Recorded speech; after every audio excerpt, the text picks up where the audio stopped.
story time. Story time went on the road again. We are in Washington, D.C.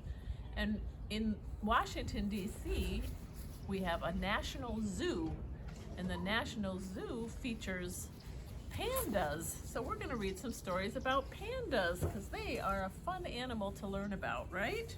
And to know about. And we have special guests here today, Adeline and Astrid. Okay, and there's a fire station behind the house here, so sometimes there may be a siren going. All right, let's do our opening song. Are you ready? Make the sign for hello and make the sign for friends. Can you do it? Hello, friends. Hello, friends. Hello, friends. It's time to read a book. Come on in. You can do it. Okay, let's read some books about pandas. This is called The Panda Problem by Deborah Underwood, and it's illustrated by Hannah Marks.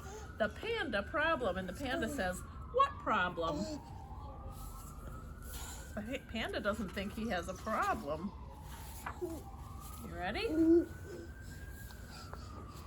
Once upon a time, there was a panda who lived in a beautiful bamboo grove. But the panda had a big problem. Nope. Excuse me? I don't have any problems. Lovely view, lots of bamboo to eat, sunny day. What could be better? Psst. This is a story. I'm the narrator, and you are the main character. The main character? That sounds important. It is, but you need a problem. Why? So you can solve the problem. That's how stories work. In stories, the main character needs to have a problem and he needs to solve the problem. He or she needs to solve the problem. So, what's your problem? Do you want to go somewhere? They asked the panda. Nope. Are you afraid of spiders? Nope. Do you need a friend? Nope. Do you wish you could fly? Nope. Do you wish you were green? Nope. Nope. Is your paw sore? Nope. Nope. Oh, let me check. Nope. Nope. Nope. Nope. Nope. How am I supposed to tell a story if you don't have a problem? I don't know. Looks like you're the one with the problem, buddy. That's so funny. It is so funny. Hey, maybe you are the main character and I am your problem. What? Ridiculous. You're right. How could a sweet little panda like me be a problem? Whoa. Unless And Mom, I started playing a banjo really badly. Hey, where did you get that? I'm just showing the pictures so the camera can see it too. Oh! And what if I hung upside down and sang the bamboo burp song? Bamboo, brap, bamboo, brap. You are definitely starting to feel like a problem. Great. What if it started raining jelly beans? Now there's a problem for you. How will you explain that? Next time I'm going to narrate a book about rocks. Nice, quiet rocks. And what if a bunch of aliens landed? How could you possibly tell a story about a burping panda and jelly bean rain and aliens? Aliens? There's no such thing as...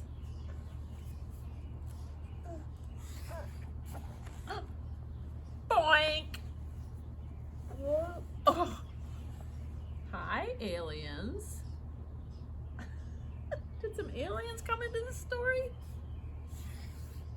What? And what if we built a boat and sailed? Oh, he's playing with the aliens. Oops, just a minute. To Antarctica! Oh, but the setting for this story is a bamboo grove. There are no penguins in bamboo groves.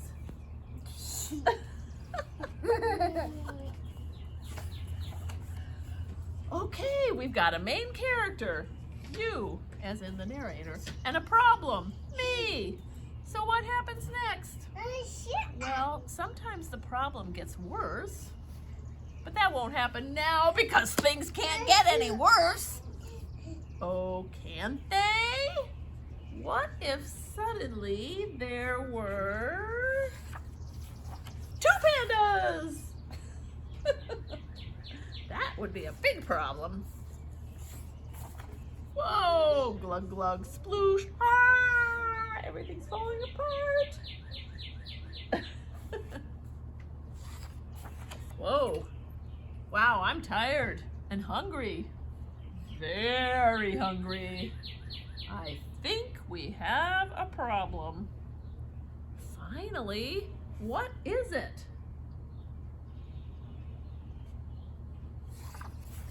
We're very hungry, and there's no bamboo in Antarctica. Well, well, that is a problem. How will you solve it?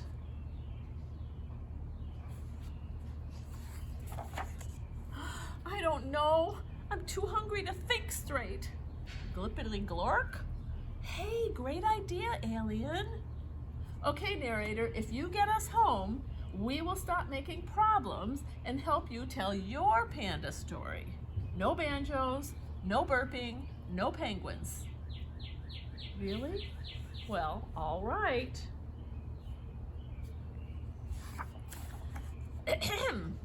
Together, the pandas and aliens came up with a great plan. The pandas and aliens spelled out help with jelly beans. The aliens' ship scooped everyone up in its tractor beam. I find that hard to believe. This is fiction. Anything can happen. And dropped them safely back in the bamboo grove where everyone settled down to a bamboo and jelly bean feast. Oh, what a satisfying ending. Yeah, I'm really sleepy. Wake up. We need to help the narrator tell a story. We promised. That's okay. Let's try again tomorrow. I'm sleepy too. Hey, why don't you tell me a bedtime story? Sure, we are story experts now. Once upon a time, there was a narrator. But the narrator had a big problem. Nope. That's a silly panda story, isn't it? Yeah. We'll put that one right here. How about? Yeah. And here is another panda story. And this one is called We Love You Mr Panda. And it says, his t-shirt says free hugs.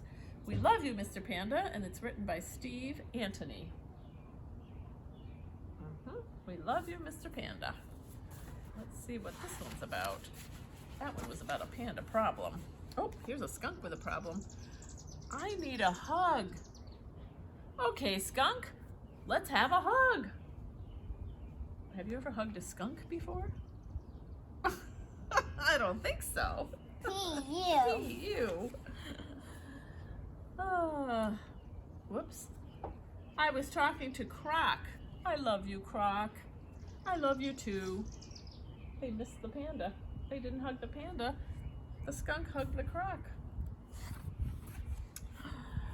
May I please have a hug? Okay, elephant, let's have a hug. Who do you think the elephant was talking to, though? What's this right here, I wonder? Can you guys see? I was talking to Mouse. I love you, Mouse. I love you too.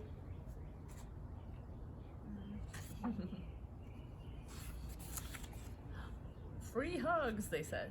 Would you like a hug, Sloth? No thanks, Mr. Panda. I can hug myself. He wrapped his arms right around himself. Or she did.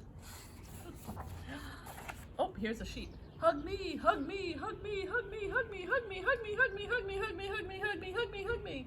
Okay, sheep, let's have a hug.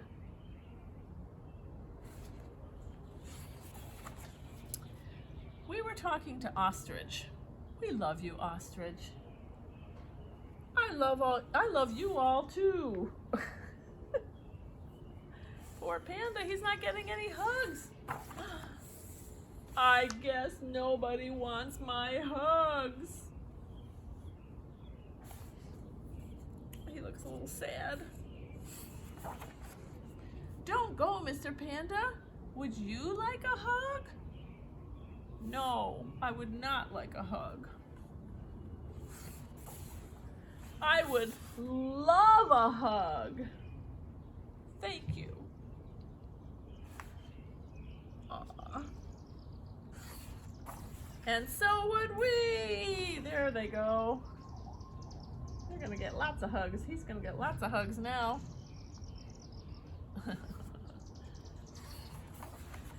We love you, Mr. Panda.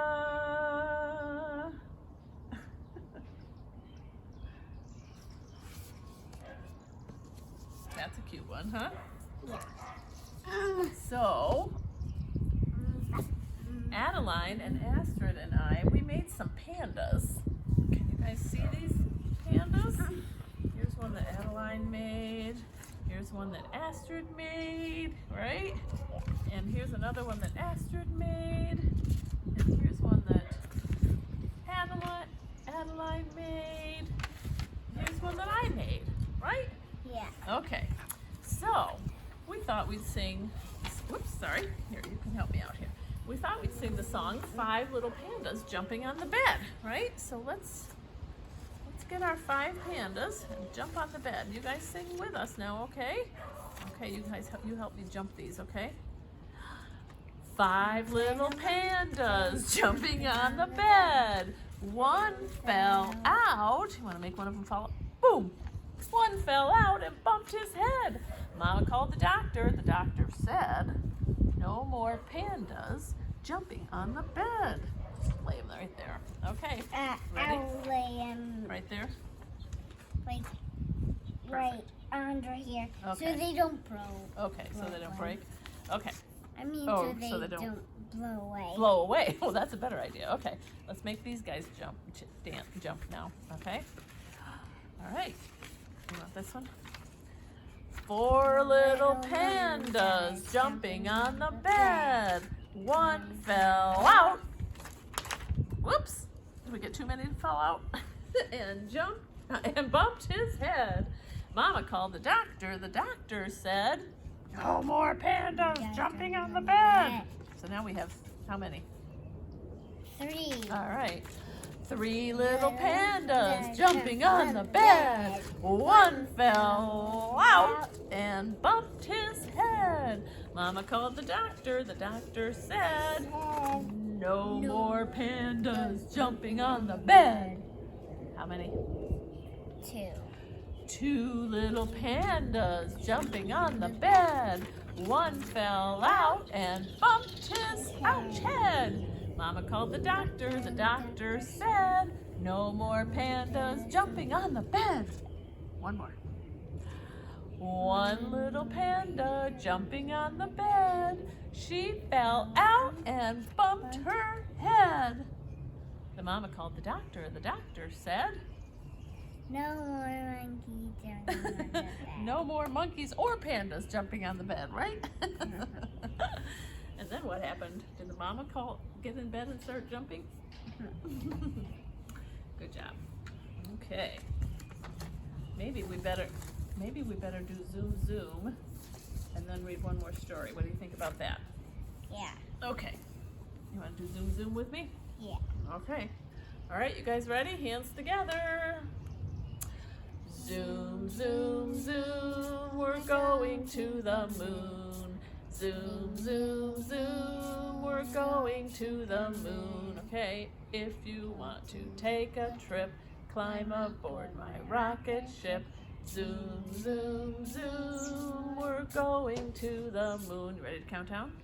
5, 4, 3, 2, 1. Blast off!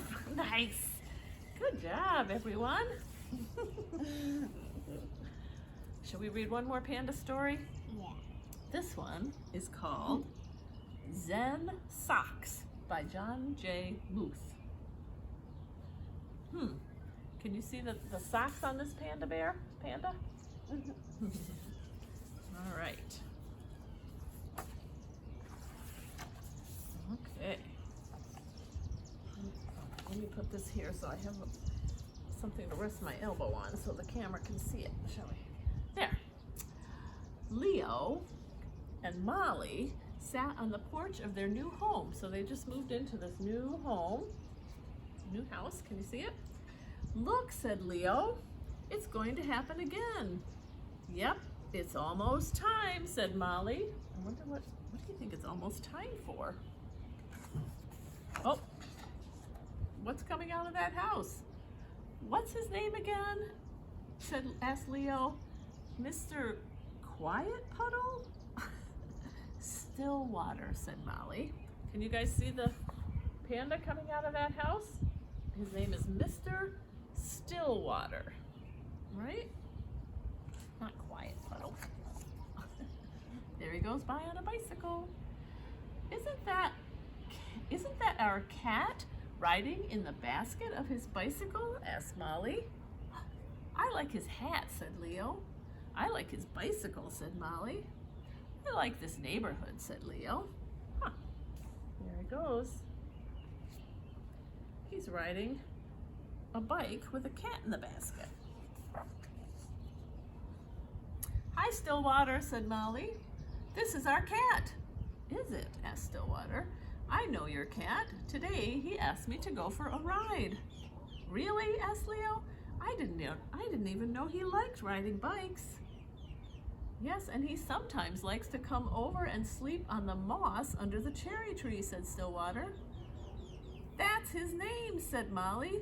Cherry tree? Asked Stillwater. Moss, said Molly. Ah, Moss. Nice to know your name, said Stillwater.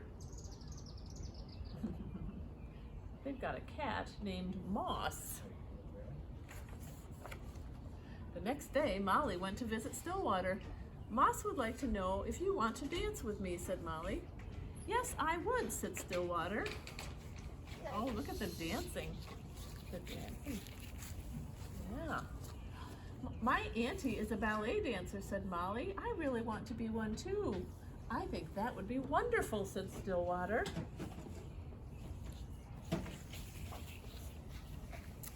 I will practice all day, and then I will be as good as my auntie, said Molly. Good. Practice is very important, said Stillwater. And then I will do shows on stage, and I will get flowers and lots of blue ribbons and tiaras, and my name will be on posters with lots of glitter, said Molly. Well, that might take more time than one day. Yeah, Molly shrugged. Maybe 2 days. Stillwater paused and said, let me tell you a story. Okay, so Molly thinks she's going to become a famous ballerina in 2 days. Now, Stillwater is going to tell her a story. The Taste of Bonzo's Sword. Okay, here's the story. There was once a young fellow named Jiro. Jiro wanted to be a great swordsman, just like his father. So he packed his things and went to Mount Futara to find the famous swordsman, Bonzo. There he goes. He's going up to the mountain. You wish to learn swordsmanship under my guidance? Asked Bonzo. Yes, said Jiro. If I work very hard, how long will it take to become a master? I see that you cannot become a sword master, said Bonzo, and he turned to go. But, pleaded Jiro, I will pass through any hardship, anything you say. How long then? Bonzo looked at Jiro. Oh, maybe 10 years. My father is getting old. I want to show him I am a great swordsman like him. If I work even more intensively, how long would it take?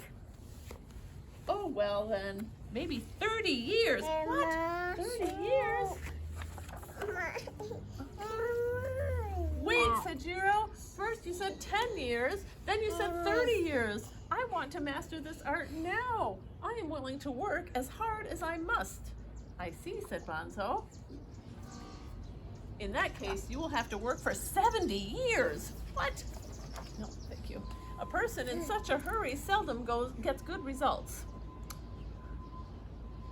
Jiro looked at Bonzo and understood he was being rebuked. He was being scolded for his impatience. Very well, he said respectfully. I would like to learn from you for as long as you will teach me. Jiro was told never to speak of fencing and never to touch a sword. Instead, he cooked for his master, washed the dishes, made his bed, cleaned the yard, cared for the garden, all without a word of swordsmanship. 3 years passed. Then one day Bonzo crept up behind him and gave him a whack with a big wooden spoon. The following day, when Jiro was cooking rice, Bonzo again sprang upon him unexpectedly and with a broom, then later with a wooden sword. After that day and night, Jiro had to defend himself from unexpected thrusts.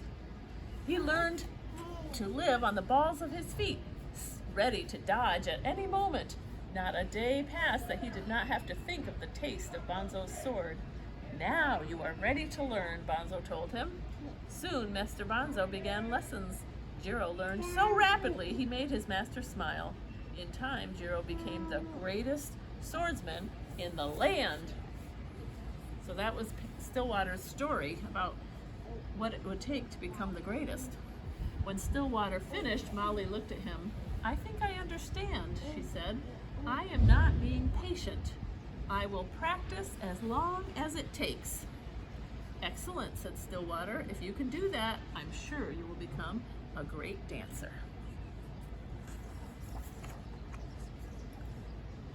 A few days later, Leo visited Stillwater. Hi, Stillwater, said Leo. Let's play. What are we going to play today? Asked Stillwater. Giant robots, said Leo. I brought your favorites. You brought Blue Lightning Man and Sizz Boom Ba? Asked Stillwater excitedly. Yep, said Leo proudly. I'll be the good guys, and you be the bad guys. Great, said Stillwater. I love the bad guys. But first, said Stillwater, have a cookie. But don't take that one. I want to eat that one. It's the biggest. Oh, and don't take that one. It has more chips. I like a lot of chips. They're my favorite. Here, you have this one. It is small and broken. No, wait, this one is even smaller. Stillwater, said Leo, you are keeping all the good ones for yourself. That's mean. There are only 5 cookies. I want to be sure I get the best ones, said Stillwater. You are being selfish, said Leo. You're being a bad guy. Mommy. Stillwater bowed. He held the plate out for Leo. That is right. Please take whichever cookie you like. Have you ever wanted all the best cookies for yourself? Asked Stillwater. Leo nodded. I have too, said Stillwater. I guess bad guys don't always think they are being bad guys, said Leo. That is our struggle, said Stillwater. Thinking if we get all the best things for ourselves, we will be happier. Stillwater picked up his robot. Okay, let's play. I'm a bad guy. Wait, said Leo. No good guys, no bad guys. Follow me. Oh. They went through the kitchen and into the green of the backyard. Let's go on a quest together with our robots, said Leo. We'll explore the green bamboo galaxy. Maybe someone is lost and we can rescue him. That sounds like a good way to do it. No bad guys and good guys. They're both working together. One bright weekend morning, the 4 friends decided to go to the beach. Aw. We've got the cat named Moss, and we've got Stillwater, and And we've got Molly and Leo, right? Oh, look at this. What shall we do? Asked Molly. Burying you might take a long time, said Leo. You are probably right, said Stillwater. Let's go for a walk. Stillwater, look at the starfish, said Molly. Where did they all come from? Asked Leo. Starfish, what are you doing here? Asked Molly. Ooh, look at them all. There are so many, said Stillwater, and the tide is going out. What will happen? Asked Leo. They will dry out in the sun and perish. Molly picked up a starfish and threw it back into the ocean. That's good, Molly, said Leo. They began picking up the starfish one by one and throwing them back in the water. There they go, one by one. After a while, Leo said, there are too many. This won't make a difference. Molly picked up another starfish and threw it back into the ocean. It made a difference to him, she said. See the starfish smiling? Yeah, it made a difference to him. 3 of the 4 friends were very tired. The sun was going down. The beach had no more stars. Wow, said Leo, we did it. Molly smiled. Stillwater, she said, look up. Stars. Looks like it became night. They worked so long, right? Now there are stars in the sky. Isn't that nice? 3 panda stories. How about that? From Washington, D.C., where there are panda bears in the zoo. Hey, everybody. We decided that since we can't show you the real pandas at the zoo because it's still closed because of the pandemic, we thought we'd come and show you a panda sculpture. So Adeline is hugging this panda. There are several panda sculptures in Washington, D.C., and various artists have painted them in different colors. What colors do you see here? I see Pink and green and purple. Yeah, isn't that a cute panda? And remember, when it's time to buy your books, buy them from BookBug. All right, shall we sing our goodbye song? I miss you guys. I can't wait to see you in person. Goodbye, friends. Goodbye, friends. You want to wave too? Goodbye, friends. It's time to say goodbye.